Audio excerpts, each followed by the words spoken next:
Comenzamos con este apartado de Torremolinos Puertas Abiertas, Flores y Plantas, un apartado que realizamos junto al vivero municipal Los Pinares de Torremolinos y en el que cada martes les ofrecemos contenidos de cómo aprender a cuidar sus plantas. Les decimos qué plantas pueden poner en sus terrazas, en sus patios, en sus jardineras, cómo cuidarlas, cómo hacerlo.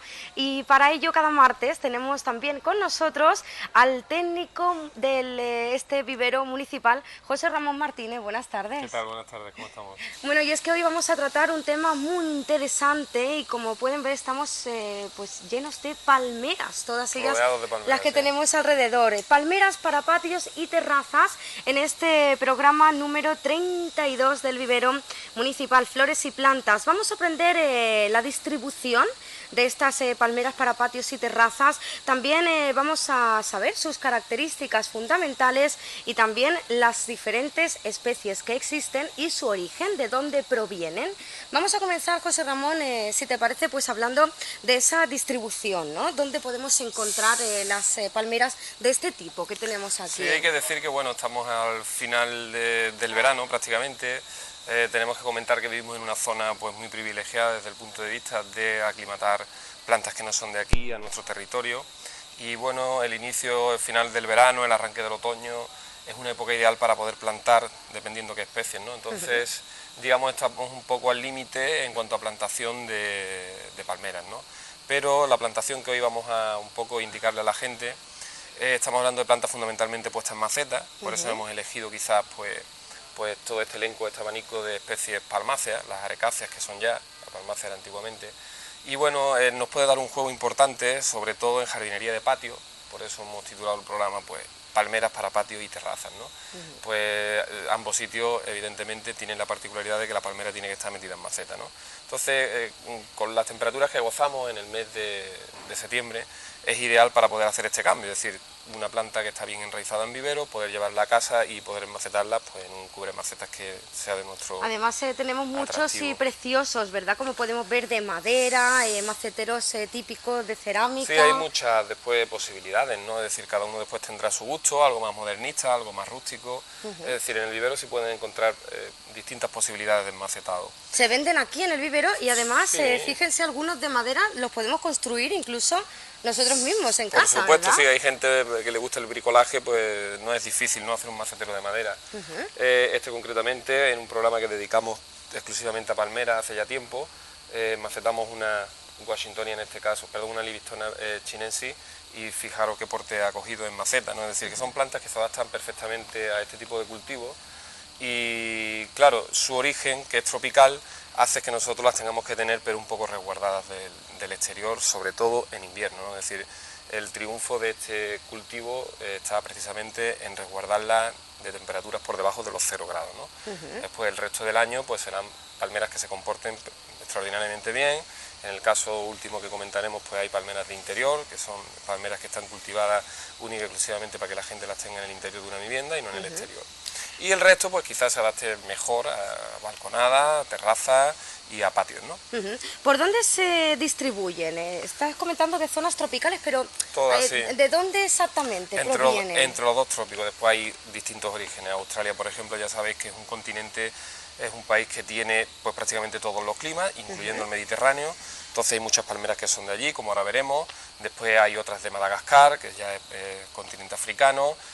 Hay otras americanas, es decir que en la franja tropical encontramos todos los orígenes y evidentemente nuestro terreno, nuestra temperatura hace que tengamos la posibilidad de tener este género de plantas a nuestra disposición, lo cual es algo realmente espectacular porque le está dando pues al jardín, a ese rincón de nuestra terraza, ese aspecto plumoso, ese aspecto tropical que tiene el origen de todas ellas, ¿no? Aquí pues evidentemente en Torremolinos poco tenemos que enseñarle a nadie, tan solo visitar nuestro precioso jardín botánico y allí tienen ejemplos de 86 variedades y especies distintas de palmeras, por lo tanto, y están totalmente al exterior. Esto quiere decir que el sitio es ideal para ello, ¿no?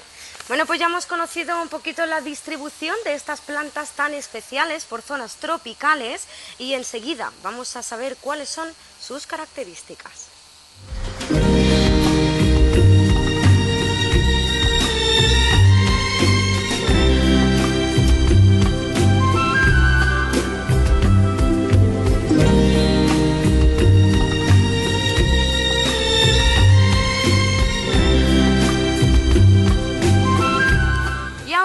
a conocer cuáles son las características principales de las palmeras para patios y terrazas en cuanto a follaje, tronco y raíces. José Ramón, tenemos aquí muchos tipos y vemos que tienen las hojas distintas, el tronco unos más anchos, otros más finitos. Cuéntanos un poquito. Yo creo que ahí es donde radica la espectacularidad de este género, es decir, hay muchas posibilidades en cuanto a tipos de hoja.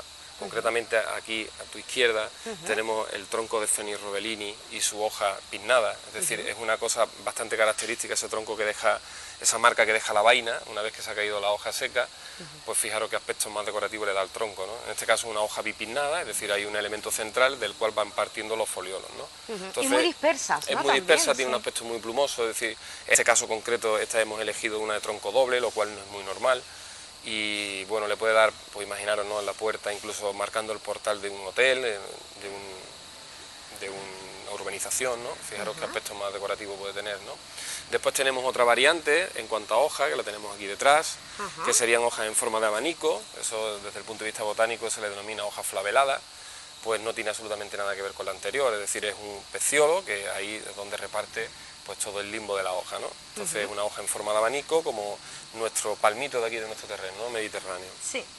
Después tenemos un limbo más o menos foliado, pero todavía el limbo no está totalmente partido, como en el caso anterior. Esto no parece ni una palmera, no parece ni una parece palmera, una maceta de esta de casa que podemos tener. Es una palmera original, del género areca y en este caso es la especie trianda, ¿no?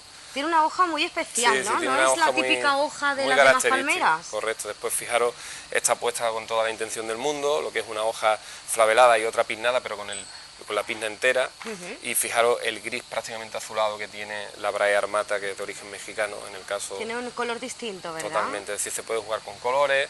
Después en el caso trasero, fijaros cómo es una pinna en forma de cola de pescado, que es una bodietia bifurcata. Es decir, que en cuanto a tipos de hoja y en cuanto a tipos de tronco, vamos a decir que hay una variedad extensísima de todas ellas, ¿no? Bien, y después en cuanto a raíz sí ya son más características más comunes, ¿no? Es una característica común a todas ellas el que posean raíz de la que denominamos nosotros fasciculada, es decir, no se distingue una raíz principal, es un conjunto de raíces con el mismo diámetro, y esto está claro que es lo que hace que se adapten perfectamente al cultivo en maceta, ¿no? Entonces todas ellas tienen esa característica en común. Eso hace que su sistema radicular sea superficial, aunque esto no significa que esté reducido, es decir, pueden ser bastante voraces, como por ejemplo Washingtonia, que puede meter raíces pues en 15-20 metros, ¿no? José Ramón, yo te quería preguntar un poquito por la altura, ¿no? Porque vemos algunas que son bajitas, otras más grandes, como esta que tenemos aquí, y no sé yo si es que porque ha crecido más, porque es más mayor, o porque suelen ser de ese tamaño. Es buena pregunta porque... Si pretendemos un cultivo en maceta, tenemos que reunir una condición, una característica botánica fundamental, y es que sean palmeras no de un crecimiento muy rápido, porque se debería decir un poco impotente ante el sistema radicular o el espacio que tiene para indagar, ¿no?